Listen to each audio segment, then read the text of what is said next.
In this lesson, I'm going to discuss how the media through which sound travels affects the speed of sound. In general, the speed of sound depends on the media through which it travels. The speed of sound will increase when we go from gas, liquid, to a solid.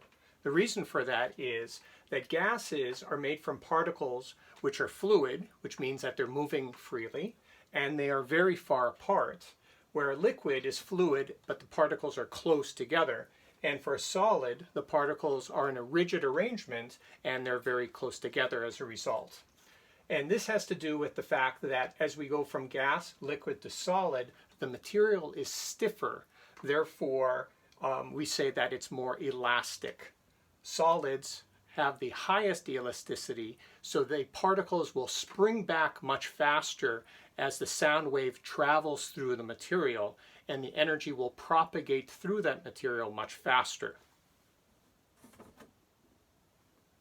Now, if we look at the speed of sound in a gas, it's different. It's following a different trend, a reverse trend in terms of density. In general, what we can say is that the speed of sound depends on the density of the gas or the molecular mass of the gas. And if you want to understand further about why does it follow the molecular mass trend, you can review Avogadro's law, something that you learned in your chemistry classes. So in general, we say that the speed of sound decreases with density. So here are four gases: helium, oxygen, carbon dioxide, and sulfur hexafluoride. And as we go from one gas to the next, we see that the molecular mass of the gases increase, and so does the speed of sound will decrease. So it's a reverse trend. As the molecular mass increases, the speed of sound will decrease. So let's look at this in a demonstration. So when I'm speaking, I'm using my vocal cords. Now my vocal cords aren't going to be changing. So the lambda, or the size of the wave produced by my vocal cords, is constant. Now the speed of sound, of course, is constant, so what I could do is I will produce a particular frequency. So I can say something like ah, and you hear that with a particular frequency. But what happens if we change the gas through which that sound travels? Well, I just so happen to have a helium balloon here, and what I'm going to do is I'll breathe in the helium, and we'll see what effect sound the helium has on the frequency of the sound. So let me just unravel this string. And I'll draw some gas into my lungs.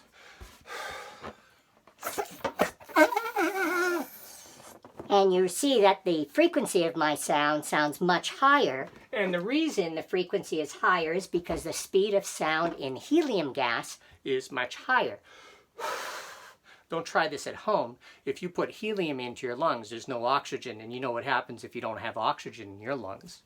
So the question is, what would happen if I use a gas that was much denser than air? Well, I just so happen to have a special gas called sulfur hexafluoride, and let's see what happens then.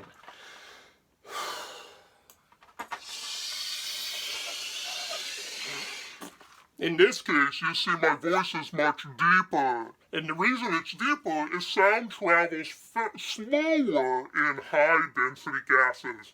This gas is called sulfur hexafluoride. It is extremely dense, and the reason I can actually put it into my lungs is it happens to have a chemical property that sulfur hexafluoride is a non-reactive gas. It's totally chemically inert.